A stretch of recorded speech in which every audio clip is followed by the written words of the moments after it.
Hello students, मैं Rajiv Kumar maths की इस वीडियो सीरीज में आप सभी का वेलकम करता हूं। आज हम डिस्कस करेंगे क्लास 10 चैप्टर 7 कोऑर्डिनेट ज्योमेट्री के बारे में। तो सबसे पहले हम जानेंगे कि कोऑर्डिनेट ज्योमेट्री क्या होती है। और बेसिकली वैसे भी आपने क्लास 9th में इस चैप्टर के बारे में बेसिक पढ़ा होगा, तो फिर भी मैं आपको इसको इंट्रोड्यूस करा देता हूँ। तो सबसे पहले हम बात करते हैं अबाउट कोऑर्डिनेट ज्योमेट्री। तो क्लास 9th में आप लोगों ने सीखा होगा कि हमारे पास दो लाइनें होती हैं, एक हॉरिजॉन्टल होती है और एक वर्टिकल होती है। हॉरिजॉन्टल एंड वर्टिकल लाइन, जिसको हम कहते हैं एक्स एक्सिस, और इसको कहते हैं हम वाई एक्सिस। इसको कहते हैं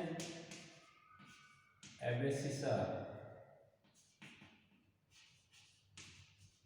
यानी कि इसको कहते हैं हम, हिंदी वाले जो स्टूडेंट हैं इसको जानेंगे, इसको कहते हैं भुज, और ये कहलाता हमारा ऑर्डिनेट।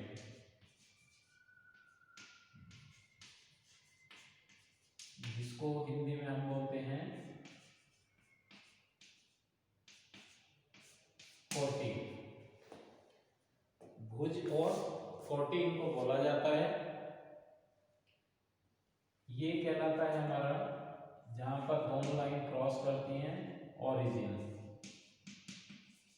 इसको हिंदी में कहते हैं हम मूल बिंदु। इस तरह इनको डिवाइड किया गया है। तो जितनी भी हमारी डिस्टेंसेस होती हैं वो सब यहाँ से हम मेजर करते हैं ओरिजिन से। तो जैसा कि हम इसमें देख रहे हैं, यहाँ पर इसके कोऑर्डिनेट होते हैं 0 0, यानी कि जो हमारे पास प्रेफरेंसी होती है कोऑर्डिनेट, इनको कहते हैं कोऑर्डिनेट, निर्देशांक। तो कोऑर्डिनेट में हमेशा पहले जो आपको लिखना होता है वो x, बाद में लिखना होता है y। तो आप देख रहे हैं यहाँ पर x भी 0 है, y भी 0 है। लेकिन जैसे जैसे हम किसी लाइन पर चलते हैं, मान लीजिए आप यहाँ पर x एक्सिस पर 2 यूनिट राइट हैंड साइड में चलते हो, तो यहाँ पर जो इसके कोऑर्डिनेट हो जाएंगे वो 2। हम y पे बिल्कुल भी नहीं चल रहे हैं, तो y क्या होगा हमारा यहाँ पर 0। तो इस तरह आपने देखा कि जो हमारे पास ए पॉइंट हैं, अगर कोई पूछे आपसे कि ए के कोऑर्डिनेट क्या होंगे, तो आप बोलोगे 2 0। सेम इसी टाइप में अगर हम y लाइन के लिए बात करते हैं, तो ये x एक्सिस है और ये हमारे पास y एक्सिस है। अगर हम इसमें कहते हैं कि हम इसमें 3 यूनिट 1 2 3, तो आप केवल एक ही डायरेक्शन में चल रहे हैं। यहाँ पर कौन सी डायरेक्शन है आपके पास? y। तो y के लिए हमेशा पहले x में नहीं चले तो x 0 होगा और y का कोऑर्डिनेट कितना होगा? 3। तो यहाँ पर जो हमारे पास इसके कोऑर्डिनेट होंगे वो कितने होंगे? 0 3। तो आई होप कि आपको दोनों समझ में आ गए होंगे, x के लिए और y के लिए। अगर हम इमेजिन करें कि हम 1 2 3 एंड 1 2, अगर हम x पर 3 यूनिट चलते हैं और y पर 2 यूनिट, तो अगर हम यहाँ पर कोई हमारे पास पॉइंट होगा, तो अब हम क्या बोलेंगे? क्या हम x पर हैं? नहीं। क्या हम y पर हैं? नहीं। तो हम ये देखेंगे कि हमने जब x यहाँ से यहाँ तक 3 है, तो यहाँ से यहाँ तक भी 3 ही होगी। तो आप कितना लिखेंगे यहाँ पर? 3।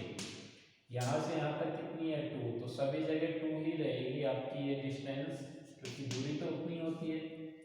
तो ये आपका 3 2 होता है। फिर इस तरह हम कोऑर्डिनेट को लिखते हैं। अब बात आती है कि इसके एक क्वाड्रेंट आपको पढ़ाया गया होगा क्लास 9th में, कि इसका एक क्वाड्रेंट बना दिया जाता है, X axis and Y axis, X dash and Y dash. ये जो हमारा ओरिजिन होता है, अगर हम इसके राइट हैंड साइड चलते हैं तो जितनी भी डिस्टेंसेस होती हैं वो सब प्लस में काउंट होती हैं, और जितनी भी इसके लेफ्ट हैंड साइड में होती हैं वो सारी डिस्टेंसेस आपकी माइनस में होती हैं। जैसे इंटीजर में भी पढ़ाया जाता है कि जितने राइट हैंड साइड में चलेंगे उतने +1 +2 +3 हो जाएंगे, और जितने आप लेफ्ट साइड में चलेंगे उधर ही आपके -1 -2 -3 हो जाते हैं। सेम ऐसे ही जैसे जैसे आप ऊपर चलेंगे इसमें भी वो सारी नंबर प्लस होती हैं, और जितने भी हम नीचे चलते हैं वो सारी नंबर हमारी माइनस में होती हैं। अब देखिए, जैसे आपको मान लीजिए इस क्वाड्रेंट में जाना है, ये हमारा कौन सा कहलाता है, फर्स्ट क्वाड्रेंट, ये कहलाता है हमारा सेकंड क्वाड्रेंट, ये कहलाता है हमारा थर्ड, और ये कहलाता है फोर्थ। ये सब क्लास 9th में पढ़ाया गया होगा आपको। तो फर्स्ट में अगर हम बात करें तो हम x भी देख रहे हैं, वो भी प्लस है, और y भी प्लस है, तो यहाँ पर क्या होता है, प्लस प्लस। अब अगर हम, जब भी मैंने अभी क्या बोला था कि पहले प्रेफरेंस x की होती है, बाद में प्रेफरेंस किसकी होती है, y की होती है। अब आप लेफ्ट साइड में चलेंगे तो लेफ्ट में पहले x माइनस है और y आपका ऊपर है तो प्लस है।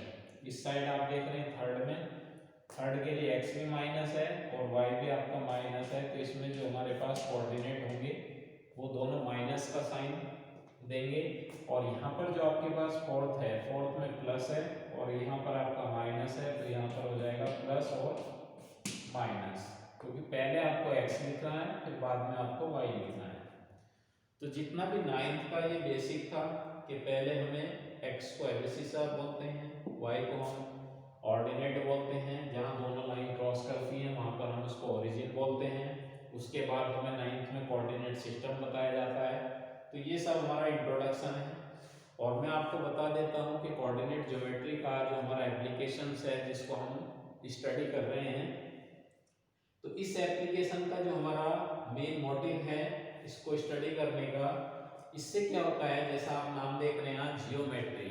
जियोमेट्री से मतलब है कि हमें यहाँ पर किसी भी जो हमारे पास लैंड होती है उसके हमें एरियाज निकालने होते हैं। जियो का मतलब ही हमारा रिलेटेड टू जियोमेट्री, मतलब ज्यामिति, जिसको हम कहते हैं निर्देशांक ज्यामिति, इसको हिंदी में हम बोलते हैं।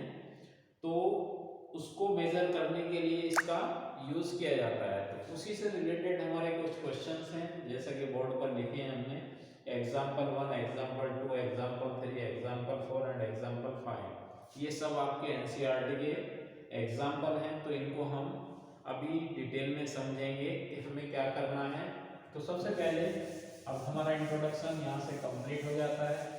तो अब जो हम बात करते हैं वो अब आ जाते हैं हमें 10th में क्या पढ़ना है। ये तो सब अभी तक हमने बेसिक सीखा।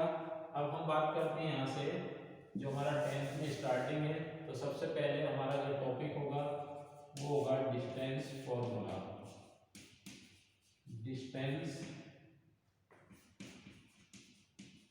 फॉर्मूला, देखिए इसका यूज कहाँ किया जाता है।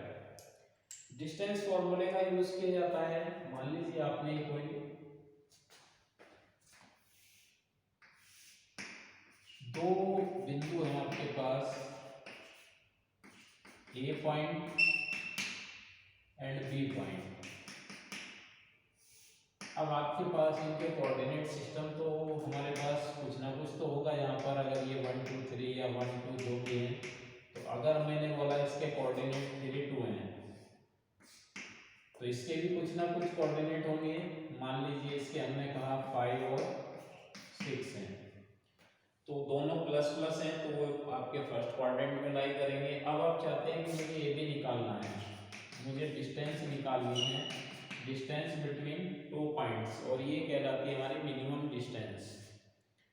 तो इसको हमें निकालना है तो हमें एक फॉर्मूला पढ़ना है डिस्टेंस बिटवीन 2 पॉइंट्स के लिए, x2 minus x1 square plus y2 minus y1 square under root.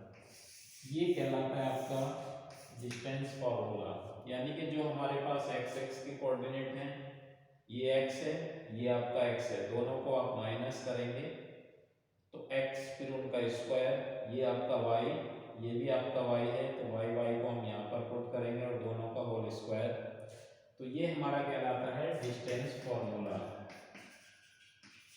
अब इसको हम समझ लेते हैं कि इसका डेरिवेशन, जो इसकी उत्पत्ति है वो कहाँ से हुई है।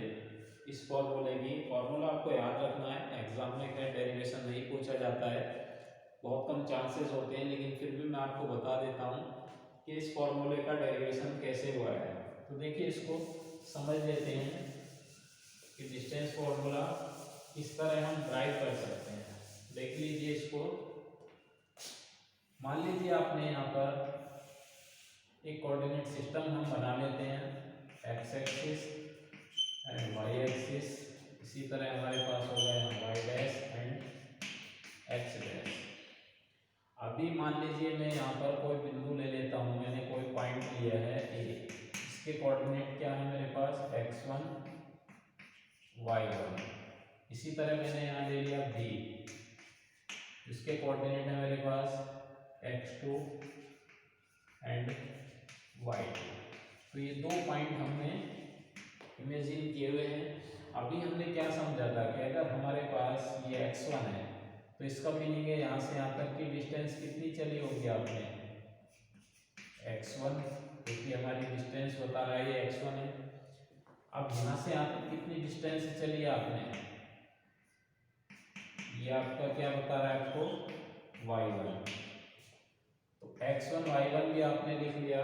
अब सेम इसी टाइप में मैंने आपको क्या बोला है कि जो भी डिस्टेंस मेजर होगी वो हमेशा इस पॉइंट से मेजर होती है, अगर कोई भी कोऑर्डिनेट आपका लिखा है। अब इसी टाइप में अगर हम यहाँ की बात करें और अगर हम इसको थोड़ा सा और इंक्रीज कर देते हैं, तो अगर हम इसी तरह इस पॉइंट्स की बात करते हैं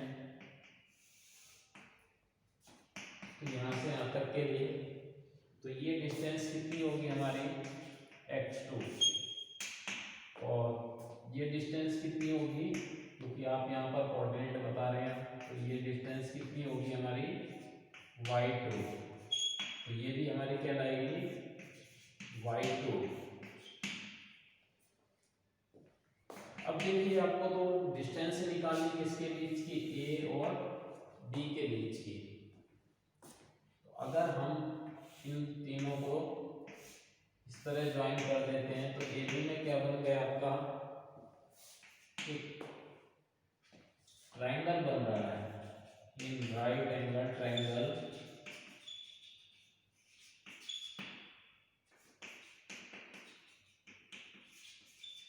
ABC।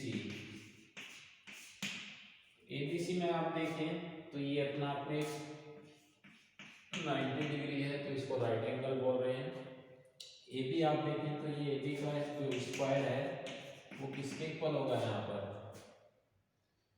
जो हमारे पास AB स्क्वायर होगा वो किसके इक्वल होगा, AC square plus BC square. अब AB तो हाइपोटेनियस है, अब मुझे बताइए AC कितना है। अगर आप AC निकालेंगे, आपको केवल AC चाहिए, तो x1 यहाँ तक है, x2 है, तो अगर हम AC निकालना चाहते हैं तो AC कितनी मिलेगी हमें, x2 माइनस x1। तो आप AC की वैल्यू पुट कर रहे हैं यहाँ पर x2 minus x1 square plus, इसी तरह BC देखिए, BC कितनी है, यहाँ से यहाँ तक तो y2 है, और ये कितनी थी आपके पास, यहाँ से यहाँ तक ये डिस्टेंस कितनी थी आपके पास, y1। तो आप अगर इसमें से y1 घटा देंगे तो आपके पास ये कितनी रह जाएगी, y2 माइनस y1। तो यहाँ पर हमारे पास हो जाएगा y2 माइनस y1 स्क्वायर। तो ये आपके पास चल रहा है AB। अब AB इधर से स्क्वायर हटाएंगे तो इधर किसमें चेंज हो जाएगा, अंडर रूट में। तो x2 minus x1 square plus y2 minus y1 square. तो आप समझ गए कि इस तरह इस फॉर्मूले का हमारा डेरिवेशन हुआ है, पाइथागोरस की हेल्प से हमने इसको ड्राइव किया है। तो डेरिवेशन आपको समझना है, समझ सकते हैं, और जिनको नहीं समझना है तो वो डायरेक्ट इस फॉर्मूले को याद रख सकते हैं। तो चलिए अब हम इन क्वेश्चंस जो हमने बोर्ड पर लिखे हैं इनको करना स्टार्ट हम यहाँ से करते हैं। तो मैं इसको यहाँ से रफ कर देता हूँ। तो आप सभी ने डिस्टेंस फॉर्मूले को लिख लिया होगा।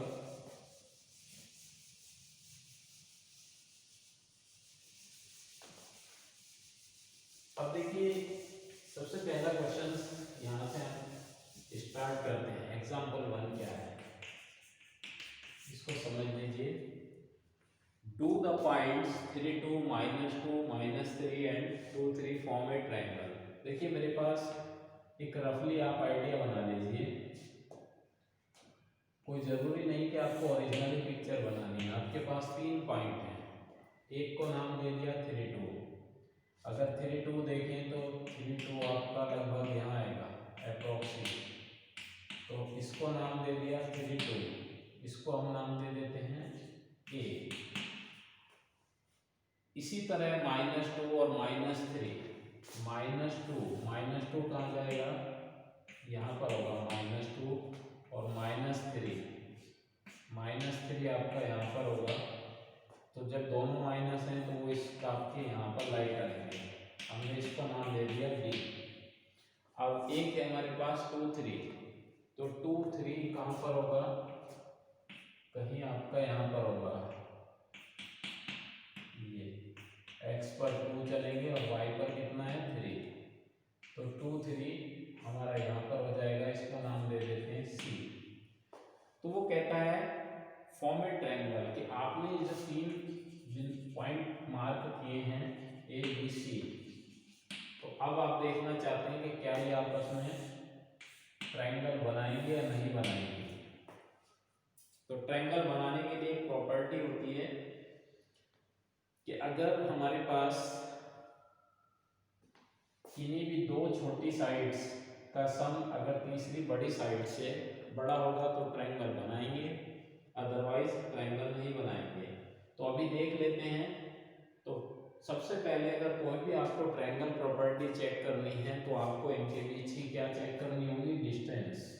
यानी कि आपको ए बी निकालना होगा, बी सी निकालना होगा और सी ए निकालना होगा। तभी हम आइडिया लगा पाएंगे कि हमारा ट्रायंगल बनेगा या नहीं बनेगा।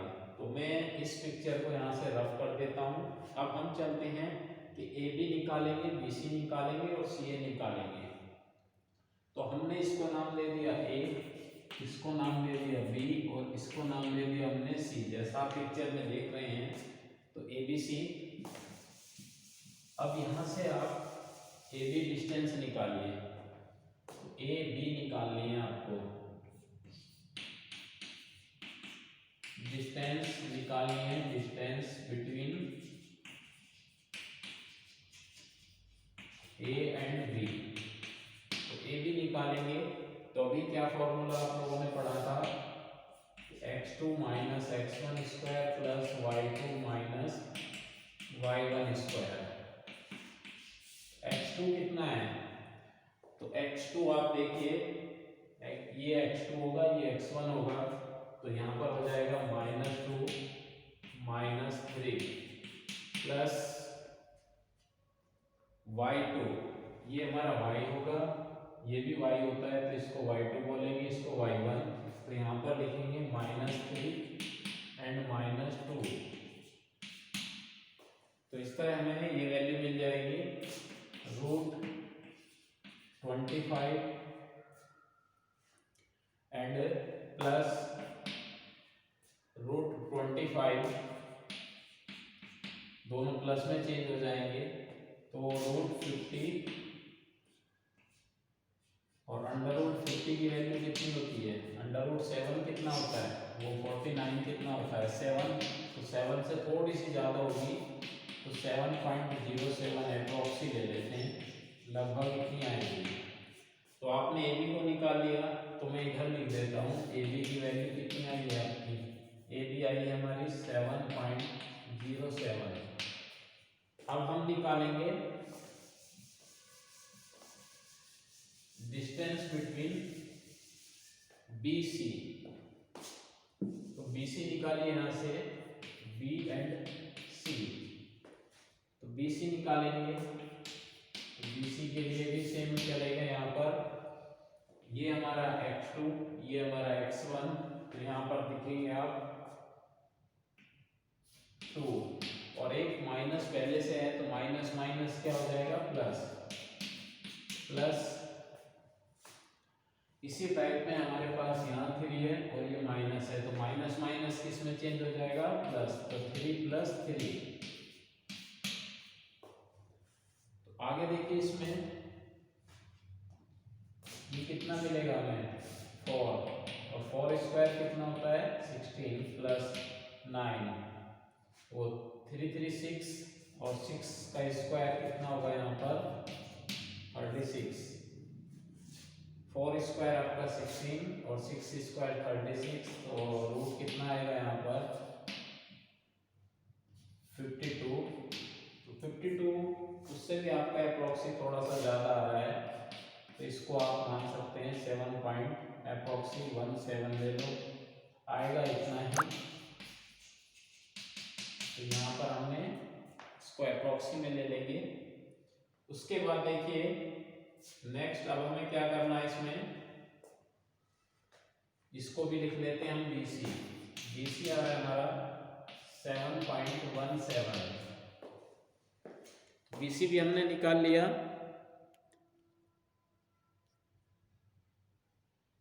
अब इसमें हम निकालेंगे यहाँ पर CA। अब फाइंड आउट करिए यहाँ से CA, distance between C and A। तो CA कितना आएगा हमारा यहाँ पर, अब C के लिए भी आप CA निकालना चाहते हैं, ये x2 हो जाएगा, ये आपका x1 हो जाएगा। तो यहाँ लिखेंगे 2 - 3 स्क्वायर प्लस, और ये हो जाएगा हमारा 3 - 2 स्क्वायर।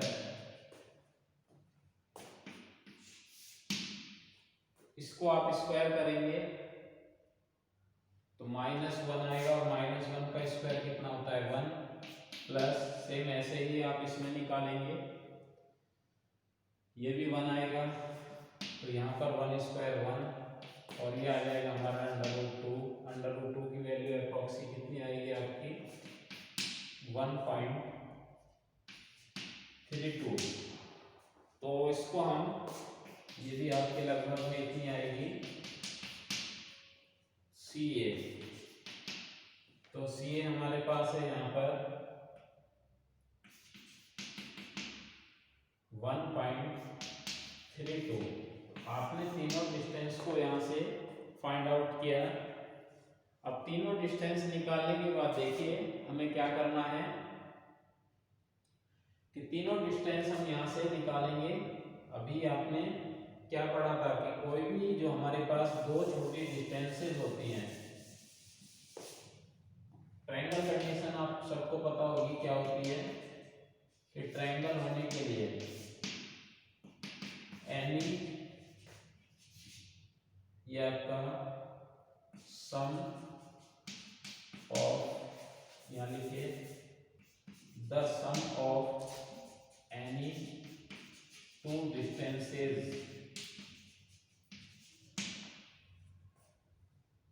टू स्मॉल डिस्टेंसेस लिखिए, the sum of any two small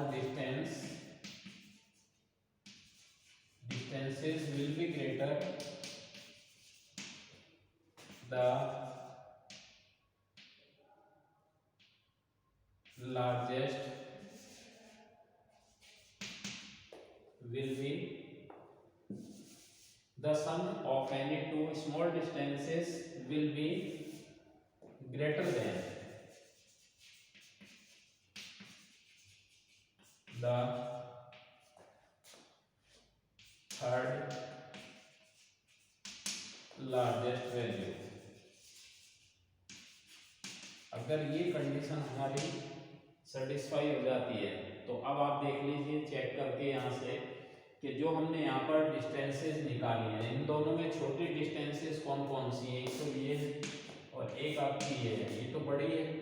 तो अगर इन दोनों का सम हमारा बड़ा हो जाता है तीसरी लार्जेस्ट वैल्यू से, the sum of any two small distances will be greater than the third largest value, तो ट्रायंगल हो सकता है। तो ये हमारे किसकी कंडीशन है? फॉर ट्रायंगल होने के लिए। तो मैं इसको यहाँ से रख कर रहा हूँ। तो हम देख रहे हैं यहाँ पर कि जो हमने डिस्टेंसेस निकाली हैं, तो आप देख रहे हैं यहाँ पर कि 7.07 प्लस 1.32 ये बड़ी है किससे? 7.17 से। ये दोनों छोटी डिस्टेंसेस थी।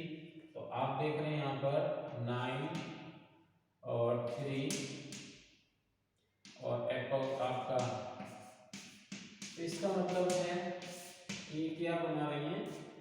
एक ट्रायंगल बना रही है। फॉर्म है ट्रायंगल। जैसा आपको चेक करना था कि क्या ये ट्रायंगल बनाएंगी, तो आप लिख सकते हैं यस फॉर्म है ट्रायंगल। अब इसमें क्या होता है आप देख सकते हैं। अब वो कह रहा है कि if so name of the type of the triangle, तो यहाँ पर आपको टाइप भी बताना पड़ेगा। अब टाइप में ये होता है, जैसे आप नेचर आपने पढ़ी होगी, एक हमारे पास है यहाँ पर एक ट्रायंगल, आप इस तरह का भी देख सकते हैं और एक ट्रायंगल आप इस तरह का भी देख सकते हैं। तो तीनों में क्या है कि आपकी जो बड़ी वाली साइड है अपने लिए है।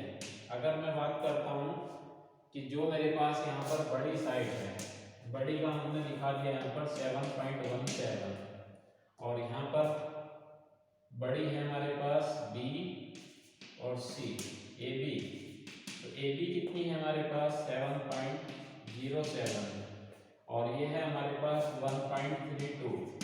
अगर हम कहते हैं कि अगर इसका स्क्वायर 7.17 का स्क्वायर अगर हमारा इन दोनों के इक्वल मैच करता है, आप साइन कैलकुलेटर से देख लेना कि अगर इन दोनों के ये वैल्यू बराबर आती है, अगर इसका स्क्वायर इन दोनों के सम के स्क्वायर के बराबर आता है, तो ट्रायंगल कैसा होता है? Right angle. मैं तीनों कंडीशन बता रहा हूँ, आप अपना आप चेक करके देख लेना। अगर ये वैल्यू आपकी स्मॉल आती है, छोटी आती है इन दोनों के सम से, जैसा आप पिक्चर में देख रहे हैं,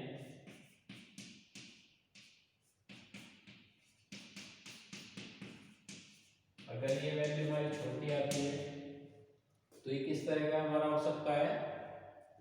एक्यूट एंगल।